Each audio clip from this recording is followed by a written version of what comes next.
बच्चों, आज मैं तुम लोगों को class 3 Hindi grammar book chapter number 3 chapter name मात्राएं सिखाने जा रही हूँ।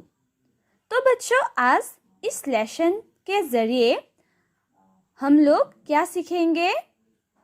मात्रा का मतलब क्या होता है, मात्रा किसे कहते हैं, किन किन वर्णों में मात्राएं हैं, ये सब इस लेसन के ज़रिए हम लोगों को सीखने को मिलेगा। तो यहाँ पर देखो बच्चों, जुड़िए और समझिए। कविता गुनगुनाए। बुलबुल मीठा मीठा गाती, मुरली मीठी मधुर बजाती। बुलबुल की अपनी पहचान, लगती तभी बहुत गुणवान।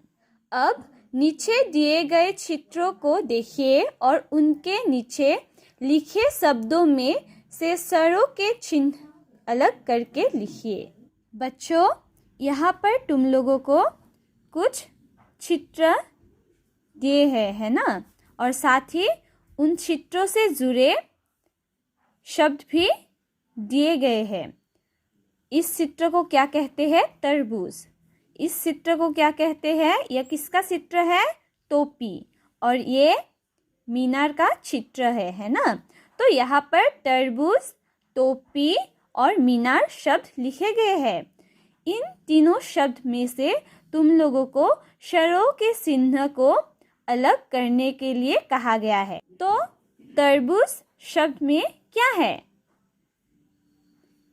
ऊ की मात्रा है ना? तो यहाँ पर तुम लोग ऊ की मात्रा लिखना।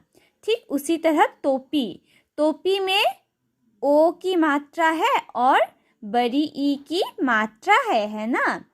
तो यहाँ पर तुम लोग लिखना।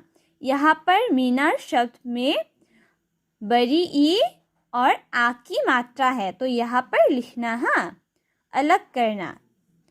अब आप स्वरों के चिन्हों के बिना इन शब्दों को पढ़ने का प्रयास कीजिए। बच्चों, स्वरों के चिन्हों के बिना ये शब्द अधूरे हैं, इनके अर्थ भी नहीं रहे। तो बच्चों, क्या होता है?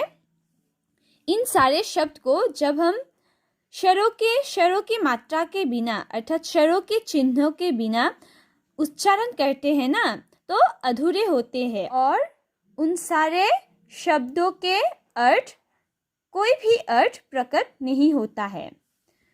जो चिन्ह आपने इन शब्दों से अलग किए हैं, ये चिन्ह ही स्वरों की मात्राएं कहलाते हैं। प्रत्येक स्वर के लिए एक निश्चित चिन्ह होता है जिसे मात्रा कहते हैं। तो बच्चों, उन सारे शब्दों से जो तुम लोगों ने चिन्ह को अलग किया है ना, तो उसको क्या कहते हैं? स्वरों की मात्राएं कहलाते हैं। उन सारे चिन्ह को क्या कहते हैं? मात्राएं कहते हैं, स्वरों की मात्राएं कहते हैं। तो प्रत्येक स्वर के लिए एक निश्चित चिन्ह होता है जिसे मात्रा कहते हैं। स्वर जब व्यंजन से मिलते हैं तब इनका रूप बदल जाता है। स्वरों का प्रयोग उनकी मात्रा के रूप में होता है, इसलिए व्यंजन के साथ स्वर न लिखकर उनकी मात्रा लगाते हैं। तो बच्चों, क्या होता है? स्वर जब व्यंजन से मिलते हैं तब इनका रूप बदल जाता है। तो बच्चों, जब स्वर वर्ण व्यंजन वर्ण से मिलते हैं ना, तो इनका रूप क्या होता है? बदल जाता है। स्वरों का प्रयोग उनकी मात्रा के रूप में होता है। तो स्वरों का प्रयोग, स्वर वर्ण जो है ना, उनके वर्ण का प्रयोग कैसे होता है? मात्रा के रूप में होता है। प्रयोग मात्रा के रूप में होता है, इसलिए व्यंजन के साथ स्वर न लिखकर उनकी मात्रा लगाते हैं। तो बच्चों, व्यंजन वर्ण के साथ स्वर वर्ण नहीं लिखकर क्या लगाते हैं? क्या लिखते हैं? मात्रा लिखते हैं। अर्थात व्यंजन के साथ, व्यंजन वर्ण के साथ मात्रा लगाते हैं। अ स्वर की कोई मात्रा नहीं होती। तो बच्चों, किस स्वर की मात्रा नहीं होती? अ स्वर की कोई मात्रा नहीं होती। एक क्या है? वर्ण है ना? तो अ वर्ण की कोई मात्रा नहीं होती है। स्वरों के लिए निश्चित चिन्ह मात्रा कहलाते हैं। तो स्वरों के लिए निश्चित चिन्ह मात्रा कहलाते हैं। तो मात्रा किसे कहते हैं तुम लोग तो जानते हो। स्वरों के लिए निश्चित चिन्ह मात्रा कहलाते हैं। तो बच्चों, स्वर वर्ण में अ वर्ण को छोड़कर सारे वर्ण में क्या होता है? मात्रा होता है। केवल अ वर्ण में ही नहीं होता है। अ वर्ण में ही मात्रा नहीं होता है। बाकी सब वर्णों में क्या होता है? मात्रा होता है। ठीक है। स्वरों की मात्राएं। स्वर, मात्रा, व्यंजन प्लस मात्रा, शब्द, वाक्य। अब हम सीखेंगे स्वर वर्ण की क्या क्या मात्रा है। ठीक है। अ, कोई मात्रा नहीं। तो अ की हमने पढ़ा है ना अभी। अ स्वर की कोई मात्रा नहीं होती। तो अ की कोई मात्रा नहीं होती। म चुक अ, म चुक अ। जब मैंने म वर्ण को उच्चारण किया है ना, तो म के साथ क्या वर्ण भी उच्चारण हुआ? अ भी उच्चारण हुआ। म चुक अ, म। सुना ना तुम लोगों ने? जब मैंने म वर्ण उच्चारण किया तो म के साथ साथ अ भी उच्चारण हुआ ना। तो म से क्या शब्द गठन होता है? मन। वाक्य, मन खुश हुआ, खुश है, मन खुश है। अब आ की मात्रा ये है। ये क्या है? आ की मात्रा है। ख जुग आ, ख जुग आ की मात्रा ना, खा।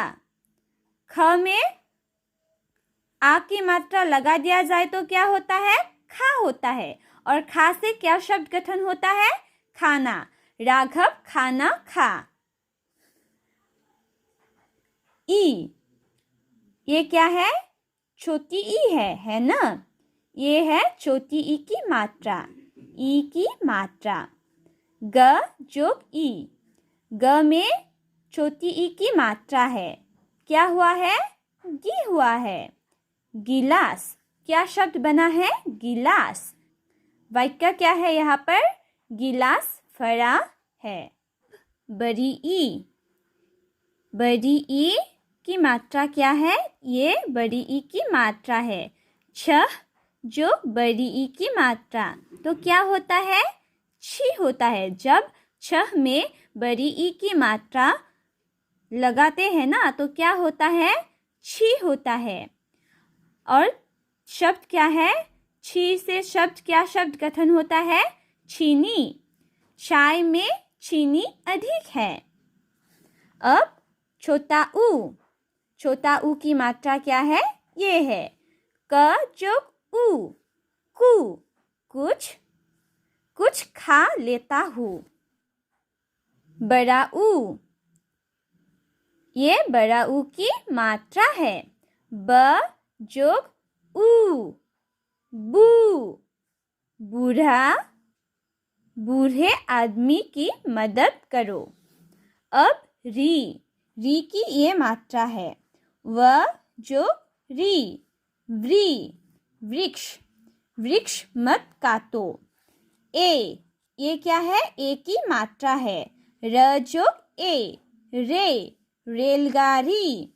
रेलगाड़ी तेज चल रही है। ऐ, ये क्या है? ऐ की मात्रा है ना? स जो ऐ की मात्रा, से, सैनिक। सैनिक देश का रक्षक है। ओ, ये क्या है? ओ की मात्रा है। त जो ओ, तो, टोकरी। टोकरी में फल है। औ, ये क्या है? औ की मात्रा है। ल जो औ, लो। लौकी, लौकी ताजी है। बच्चों यहाँ पर देखो विशेष। बच्चों, सभी मात्राओं को लगाने का तरीका अलग है। कुछ मात्राएं व्यंजनों के ऊपर लगती है तो कुछ नीचे, कुछ व्यंजनों के आगे लगती है तो कुछ उनके पीछे। तो बच्चों क्या होता है, सभी मात्राओं को लगाने का तरीका अलग अलग होता है। कुछ मात्राएं व्यंजनों के ऊपर लगती है और कुछ नीचे लगती है, और कुछ आगे भी लगती है और कुछ पीछे भी लगती है। र के साथ उ या उ की मात्रा उसके आगे पीछे या ऊपर नीचे न लगकर र के पेट में लगती है। तो र में कुछ मात्रा पेट में लगती है, र के पेट में लगती है। जैसे रजोग उ, रू, रुपया, रुई। र के पेट में मात्रा लगा ना, ये देखो रू है ना। अब रजोग उ, रू, रूप, अमरूद। लगा ना र में, र के पेट में मात्रा। अब री की मात्रा हमेशा व्यंजन के नीचे लगती है। व जोग री, ब्री। ये नीचे लगाना री की मात्रा, ब में री की मात्रा नीचे लगाना, तो क्या होता है, ब में जब री की मात्रा लगती है ना तो ब्री होता है, ब्री, वृक्ष। प जोग री, प्री, पृथ्वी।